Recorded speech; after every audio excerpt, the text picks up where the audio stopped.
嗨，大家好，我们又见面了。我们是你的灵魂好伙伴，我是你的蓝色伙伴，我是 John。我是你的橘色伙伴，我是永杰。今天我们要来和大家聊聊双生火焰、灵魂伴侣还有业力伴侣这三者之间到底有什么样的差别。然后还有，因为我们之前曾经在疗愈的个案里面遇到了几位正在处于双生火焰的相遇的阶段当中，他们产生了很多的痛苦。那我们想要用这支影片来告诉所有遇到双生火焰的大家，可以怎么样去面对，那也可以怎么样去放下，顺便跟大家介绍这个过程为什么会这样发生。首先呢，我要先来说一件事情，双生火焰呢并不是每一个人都有的，那更多时候提及是不是自己的伴侣是双生的时候，从我这里看到能量都不是双生火焰。那接下来的介绍呢，也会让大家知道说到底什么是双生火焰，那你可以去更精确的理解。当你去理解之后呢，你就会厘清自己的状态。那你发现不是双生火焰的话，我先在这里恭喜你，好不好？恭喜恭喜！不是双生火焰固然是好的，因为双生它并不是一个 happy ending 或是 last forever 这种快乐的，你知道吗？好像是一个大家追求的一个魔幻组合。很痛苦吧？大家都把它太这个浪漫化了，神话是。我来介绍一下双生火焰。那为何我有资格说呢？因为我已经遇到我的双生。不是我。幸好不是你。对。我现在介绍一下双生火焰的定义。好。在宇宙大爆炸的时候呢，你可以想象我们一团意识，那他为了知道自己是谁，这团意识呢就嘣分裂出很多不同的细小的这个灵魂，对不对？我们就是光的一份子。但是我们爆炸出来的时候呢，这个拥有双生的灵魂呢，就像我一样拥有双生的灵魂呢，是怎么样许下这个诺言的？我在爆炸的时候，我就发现哇，原来我要走一大圈回到这个源头。我立志要当一次体验两种极端体验的这个灵魂。所以我的其中一个灵魂，就现在的这个灵魂呢，它是蓝色的，他想要体验这个拥有蓝色特性的这个生命历程，善思辨的，然后很会逻辑思考，讲话很清楚的，有直觉力的，有高的灵性的。那我的另一半呢，我把它分裂出来嘛，这个极端是蓝色，另外一个极端呢，我选择是这个红色的我。这个红色的我呢，就是比较多情绪的，然后呢，他比较说走就走的，但是懒惰的时候呢，就完全停摆的。大家如果有看我们之前第一集讲的内容，红色特质的人大概就会是像左手边的那个状态。然后他是一个比较世俗的，比较喜欢钱的，但是又会排斥，就是有一个很自己在衡量当中的，但是这个以上述的呢是大概的状态。当然你要跟自己对齐才会是一个好的状态。对，那既是蓝色又是红色的我，就开启了这个旅程。但是因为我已经把自己硬生生掰成两半了，所以呢，我们是两个灵魂，但是同一个根，我们两个结合的时候才是一个完整的灵魂。那没有结合之前呢，都是分开旅行的状态，就开始从这个源头开始，要开始我们的探索。那为什么大家都会说这个双生火焰，大家会把它想成是一个完美的伴侣关系？因为你们本是同根同源的一个状态，所以你们两个遇见彼此的时候就会有致命的吸引力。这个致命是你会搞不清楚这到底是爱，情愫的爱，还是为什么这个人跟我这么的不一样，我可以爱他，对，爱他的所有，并且在我们沟通的这个过程，认识沟通的过程，他可以这样的了解我，甚至胜过我的母亲，胜过我过往的伴侣。你会觉得怎么这么莫名其妙呢？这个感受怎么这么的特别？为什么他知道我的一切，但是他跟我这么不一样？所以当然你遇到一个这样的人，你会觉得哇，那就开始吸引了，因为你们本来就是一起的嘛。要你们分开已经是很困难的事情，就像磁铁一样吸在一起。但是你们是很不一样的，对吧？在灵魂上你跟他截然不同，但是你爱他的一切，一个天一个地。对，就像我的特色就是我是蓝色灵魂，我有很高的灵性。通常双生火焰是这样，有一端有一个分裂出来的灵魂是想要扬升的过生活，这个向上的扬升能量，另外一个是想要接地的过生活。那在探索到最后的时候才会发现自己的特质嘛，就像现在的大家都在开始想我是一个什么样的人，我要心口合一的做自己。那我已经知道我是这个扬升的能量很高的这样的灵魂。但是红色的我呢，他是对灵性完全不知道的。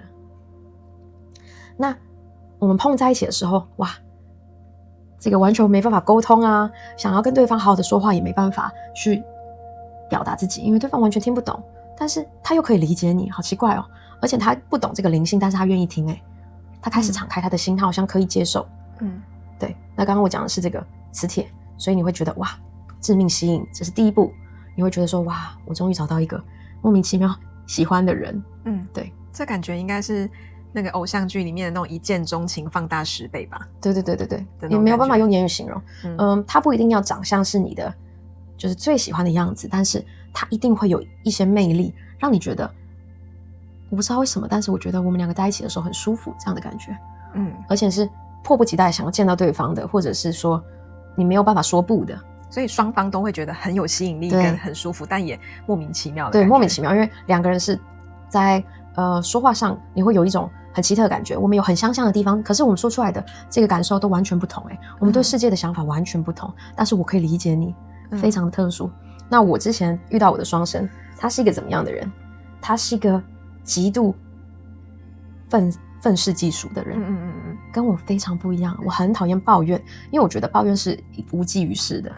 但是他是一个法国人 ，OK， 他的日常呢充满抱怨。对，他一个愤青嘛。对，他没有办法不抱怨，然后他很爱环保 ，OK， 我也很爱这个环保这件事情。我们在这上面好不容易有共识了，可是我的想法是我尽可能的做，我去减少这个垃圾的产生，然后尽可能就是 eco-friendly， 对吧？他不是，他会怎样呢？他会上街游行，他会呢去这个辱骂这些不环保的团体，还有呢把他们公诸于世，然后呢赶尽杀绝，这样偏正义魔人。对。我们在这件事情上，这个是只有一件事情，我们就有这样极端的思考想法。那你可以想象，生活中有10件、20件、30，所有的想法都一直在拉扯彼此。但是他能不能理解我？他可以，但是这个沟通的过程呢，格外的辛苦。对，最痛苦的地方来了，你对他的爱，你没有办法用言语说明。你爱他，但是你真的不喜欢他的行为，但是你真的爱他，你无条件的爱他。这就是为什么会有拉扯，你没有办法用嘴巴去说的，你没有办法做成一首诗去告诉大家你的想法，可能大家会觉得你疯了。对，这是双生遇见的状态。而且你们在一起的时候，基本上也不会是一般的情侣的样子吧？双生还有一个特性，如果大家正在思考我到底有没有双生，或者是曾经来过我的生命，我先说一下，这个双生的几率是非常非常少的，微乎其微的。在我的这个疗愈的生涯里面，只有遇过2对真正的双生火焰，包括我加在一起是3对，都不是非常的愉快的经验。它不是一个浪漫的事情，所以请大家不要脑补，把自己套在这个双生的圈圈里，因为它不是快乐的，它不是快乐的。在最后的时候，我来说一下怎么样是一个完美的双生的结合。好，先把这个记在脑海里，然后呢，我们来印证一下。你们的相遇呢，会是怎么样的相遇？为何你要许下这个诺言？当然，第一个是你分裂成2个截然不同的灵魂去体验世界，你一次体验极端的世界，那你就比别人走更快了，好像除以2这样子的去走，因为已经截然不同了。对，你用最短的速度体验最多的世界。这个是一个勇敢的灵魂才会说 OK， 我愿意。那为何你们要这么做呢？因为最终你们将会结合。在这个结合的过程当中呢，是不顺遂的，但最后你们会结合，碰在一起的时候呢，你们要来干嘛？要来提升地球的能量，提升你们在的星球的集体意识的能量，因为你们碰在一起就是2股完全不一样的人的能量嘛，对不对？极端的，但是融合在一起，蓝色跟红色加在一起，紫色本身就是一个灵性很高的、突破框架的、包罗万象的颜色。而且它是宇宙的颜色。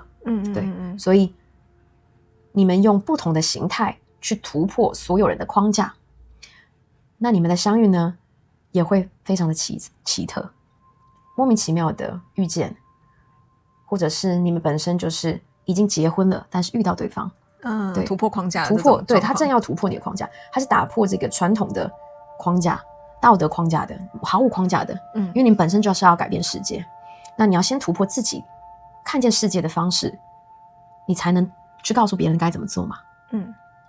你们相遇奇怪的，然后你们这个2个人之间的关系可能是这个老少配，可能是这个同性的伴侣，也有可能是这个婚外情啊，类似这种大家讲的出轨啊，这种非常的打破框架的，或者是你们是师徒关系，对不对？老师跟学生的关系，这个一开始的相遇呢，就一开场呢就已经坏掉了，一开场呢就已经很畸形了，这有可能是双生相遇的这个开场。非常有可能是啦，对，只能这样讲，非常有可能是。好，所以刚刚已经讲了致命的吸引力，对不对？你莫名的爱对方，理解对方，即便你们完全不一样。还有这个，有一方是充满灵性的，另一方是毫无灵性，或者是说他可以敞开心，但是他不是这么理解的。他一定是蓝色加红色吗？现在我看来，对，基本上就是蓝色加红色。如果不是蓝色加红色，就是蓝绿色加红橘色。有一点点，反正一定要就是对称就对了，一定要是这个加起来是紫色的颜色。好，对，如果偏掉的话，不好意思，你们不是双生，你也不需要是。对，你听完我讲之后，你就知道说，OK， 这个是 fantasy， 它不是你想象的 fantasy 那样，可以放下了。对，那刚刚前面有形容说你们会像磁铁一样的吸引对方 ，OK， 不要忘记磁铁是怎样。如果是2极化的吸在一起，一个反面了之后呢，就推着走，对，排斥的这个能量，对。完整的排斥对方，没有办法相聚。即便你爱他，你看见他的时候呢，你会被他消耗殆尽，因为你爱他的所有，但是他一直在攻击你，或者是他对你不屑一顾，他没有办法去马上的拥抱你。为什么会有出现攻击的状况？对，超奇特的。为什么又出现攻击的状况？因为他看见你的弱点，他看见你原本的这个思维跟你最原始的样子，你不愿意去面对的地方呢，他一下子啪把你拔开来，告诉你说，你知道你为什么这么想吗？因为他开始讲所有他看到你是的样子，那你一下子没有办法接受，这是一个很赤裸的状态。对，但是他为了要让你想起来 OK 你是谁，以及你们的相遇本身就是充满能量的，这个扬升的能量，接地的能量，2股最大的能量哇一下子合在一起，本来就是要包罗万象的去理解自己。所以他看到你的这个痛点，别人是看到这个淤青不会按，他这样用力按下去让你知道你在干嘛，让你知道你的痛楚，让你知道你是谁，你的过往带给你什么，毫不犹豫的去拆穿你，毫不犹豫的去让你只能以痛的方式第一步的理解自己。那你可以想象2个人不知道发生什么事情已经很多了，在这个相处的状况之下呢，突然之间互撕对方的伤口，那怎么可能会好好的说话？所以为什么大家都会去归类啊？双生第一阶段相遇，然后吸在一起，再来逃避什么回避之类的，对，我们都不要用这个方法去想它，你就单单的去理解这样的一个状态，2个人怎么有办法好好的聚在一起呢？除非什么？你已经可以完整的包容对方，除非你已经登出开悟了，除非你已经开悟了，除非你已经准备好。如果你是蓝色的一方，你已经准备好包容一个极端的你；如果你是红色的一方，你准备好要开始扬升了，你准备好要开始面对自己了。对，除了物质以外的这一些玄妙的世界，你开始往内心走。那蓝色的一方呢，你要开始准备好要玩了，你要接受世界的美好了。如果2个人都说 yes 我愿意，那才能好好的沟通，才能好好的相聚，最终合在一起。那这2个人合在一起呢，他们会产生巨大的能量，这个能量真的会改变世界，因为他们本身就是突破框架的存在。我刚刚说了，老少配、师徒关系、同性关系，他们已经是一个突破一般人框架的这个伴侣关系。而且他们拥有，你看扬升这样子宏大的扬升能量，还有宏大的接地能量，他们本身就是一个很会玩的组合。对，我又灵性，我又会玩，我又灵性，我又会玩，2个人都愿意又灵性又爱玩，那可以带动大家，对，就可以改变世界。那你可以想象，他们不一定要是这个很灵性的灵性导师，他们可能是怎么样的呢？就开一间餐厅，但是这个餐厅呢，突破你以前对餐厅的所有框架。你以前去餐厅就是有厨师帮你煮饭啊之类的，他们如果是双生开的餐厅会怎么样？就是你是厨师这样，然后你自己进去里面煮一煮，对，然后给大家吃，对，类似这样。或者是开一间咖啡厅，就不是一杯杯的茶，不是一杯杯的咖啡，就是一个 pipe 一个管子这样，然后每个人这样啊去喝。你知道这个是我的，当然只是一个举例啦，对，举例，但是他们就是如此的突破框架的一个存在。那讲到这边，大家就会有即视感。这个双生火焰，对，双生紫焰，墨子跟巧巧呢，就是已经准备好，巧巧已经准备好，我要扬升喽。墨子准备好 ，OK， 我回来玩一下。他们碰在一起的时候，墨子可以完整的包容巧巧所有跟他不一样的面向。巧巧是这么的活泼爱玩的，这么的会玩，对不对？这么喜欢物质的，很喜欢买东西的。那墨子呢，他是如如不动的，但是他跟巧巧一起玩了。这个时候呢，两股能量才可以聚在一起，才能去理解对方，愿意的时候才能是一个包容的能量。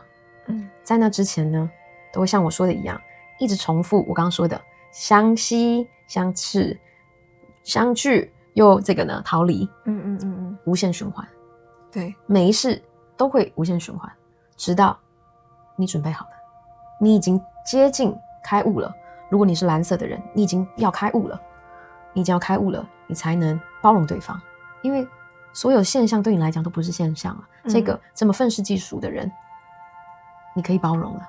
那如果你是红色的人，你很爱玩，但是突然之间开窍了，你决定好要扬升了。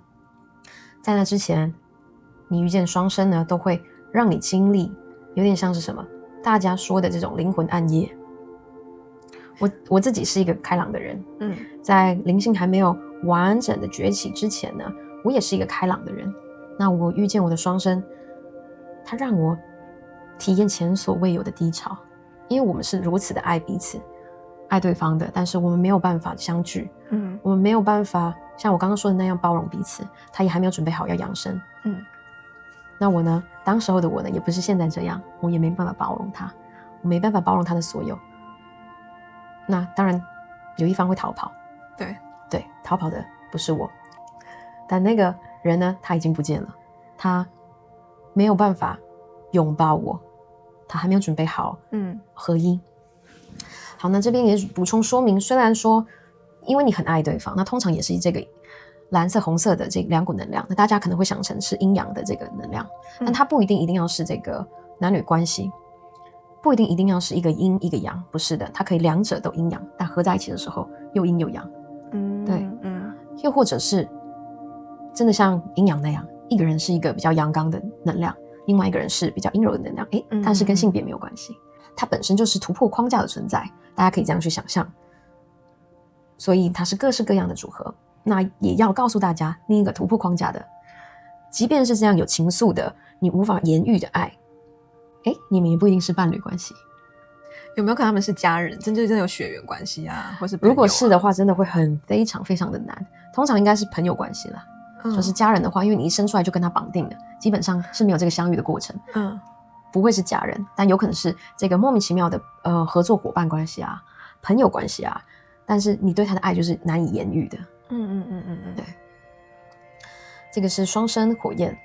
那我想说，就是如果你这个世界上，或者是现在在荧幕前面的你，如果有经历双生的这种互斥当中的痛苦，你们很喜欢对方，但是没有办法在一起的情况，你有想要对他们说什么吗？就是你有什么建议想要给大家吗？首先我要先说，这真的是一个很低潮的境遇。我自己可以明白，我每当看见这样的痛苦，我都会回想到我的过往，这个境遇，这个状态。那即便是我可以很包容彼此了，但是也是一个很低潮的这个经验，难以言喻的，就是忧郁的，然后真的很挫折的，对，你爱他，但是你不知道如何爱他。我想说，你不是唯一一个经历这件事情的人。如果你需要的帮助，可以联系我们，这是第一个，我能帮助你，我能告诉你该怎么做。第二个是，其实你也不需要任何人的帮忙，你甚至不需要我的帮忙，你只需要永远记得，你们终将相遇，终将合一。如果不是今世，那就是来世，永远知道，永远相信他的神性，即便他不在你身边，你们永远连在一起。放下你对他的执着，放下你紧抓的这个能量，因为这只会让你更痛苦。你只要知道，当你准备好，他准备好的时候，你自然可以包容他。对，你们一定会相遇。对，我知道非常的困难。我的双生离开我的时候，他一句话都没说。你可以想象吗？我爱他，但是他一句话都没说，他只跟我说，哦，他要去办个东西，然后他就离开我的世界了，音讯全无的，就是直接撕裂的离开。他甚至不会回头看我一眼，他还没准备好，我知道。那当然我是很痛苦的。为什么很痛苦？因为不是每事你们都会相遇的。那你们相遇的时候也是这样子的难得，他就是你嘛，你爱他胜过一切，你爱他，因为他就是你，你爱自己啊。对，他离开，那我也甚至不知道他现在在哪里，但是没有关系，因为我知道我快要可以包容他了。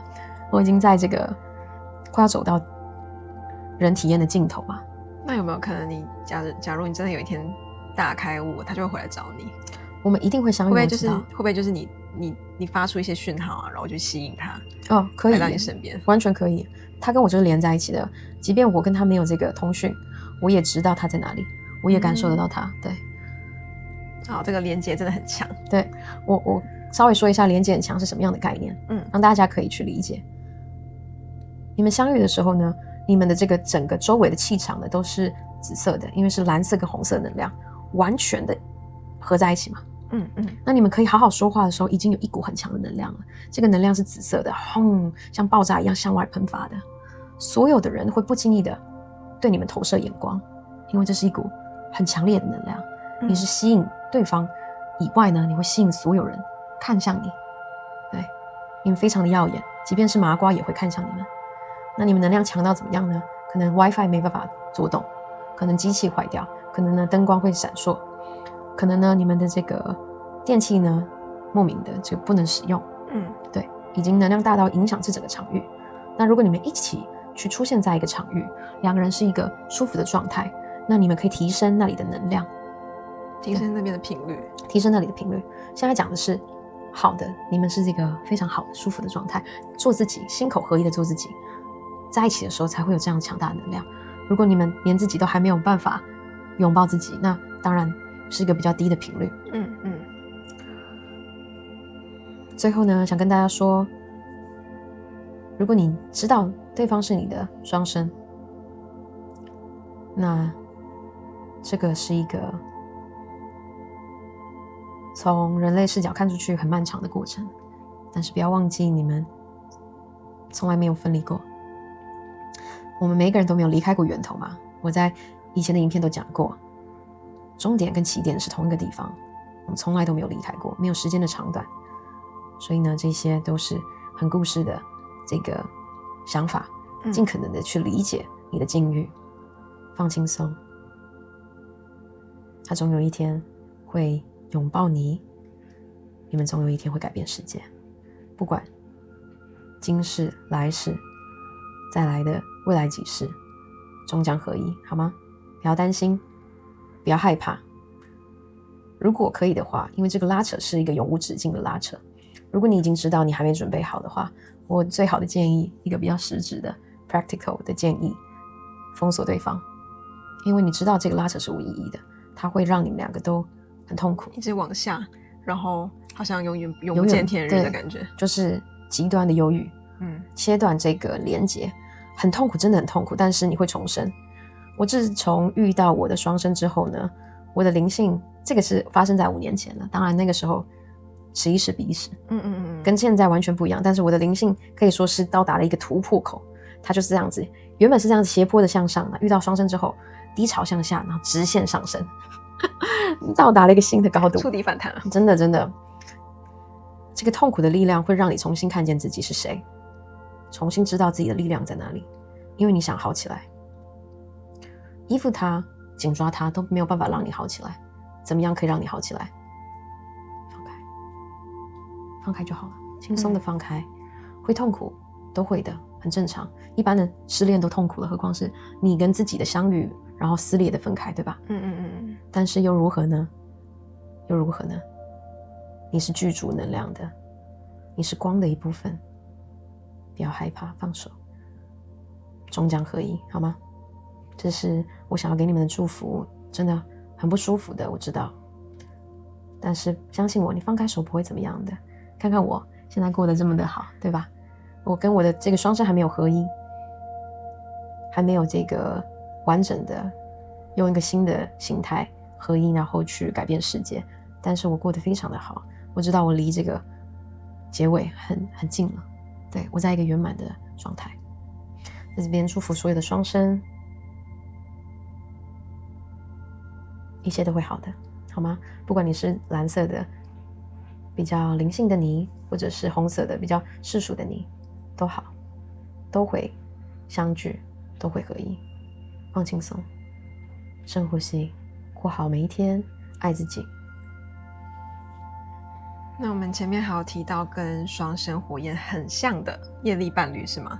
是，这个是我最常被问到的。你跟你的另一半呢有这个很大的拉扯关系，那你可能看他怎样的不顺眼啊，你可能爱他，可是呢你就是没有办法去包容他的所有，有点相像，但是也有很大的不同。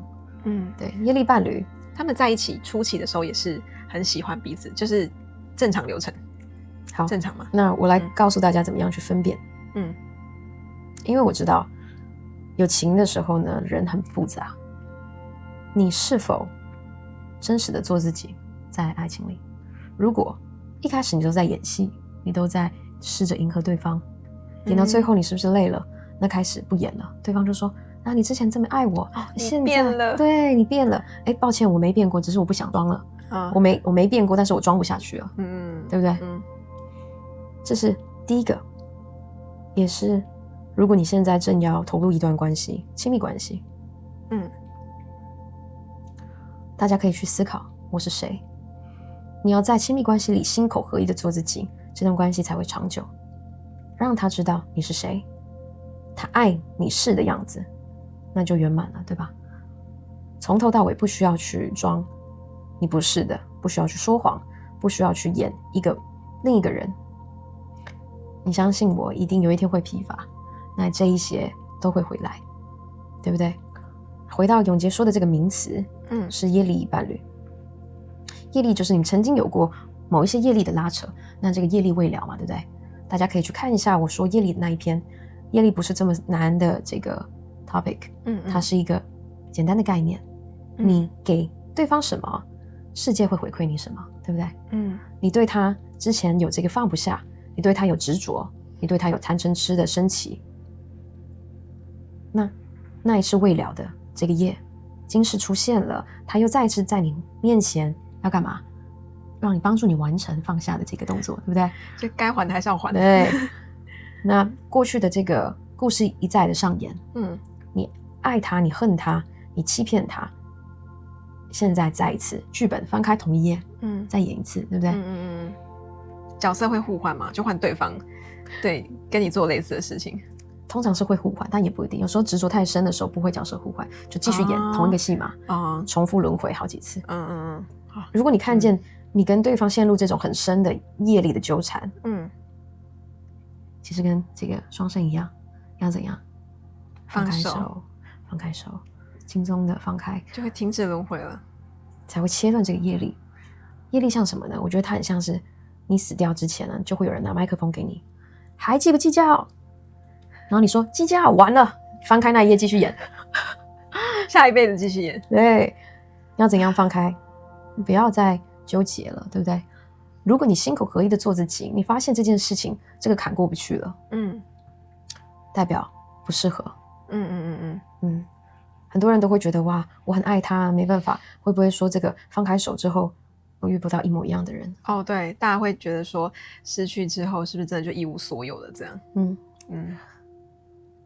这个另一半，我的另一半这句话，请大家不要称你的这个伴侣叫做我的另一半，不是一半，你本身就是圆满的。对，你要找一个什么样的人，跟你一起享受你是一的人，你是圆满的人，他可以欣赏你的圆满，他可以欣赏你的一，那你们加在一起的时候，不是一半一半，一跟一碰在一起，对，两个完全不一样的个体，但是你们看见并欣赏对方，找一个能够欣赏你是一的人，不是 your significant half， 没有这个 half 这种东西，没有这种一半一半的 no， 对，他就是另一个一，你可以称他为这是另一个一，这是我的另一个一，对对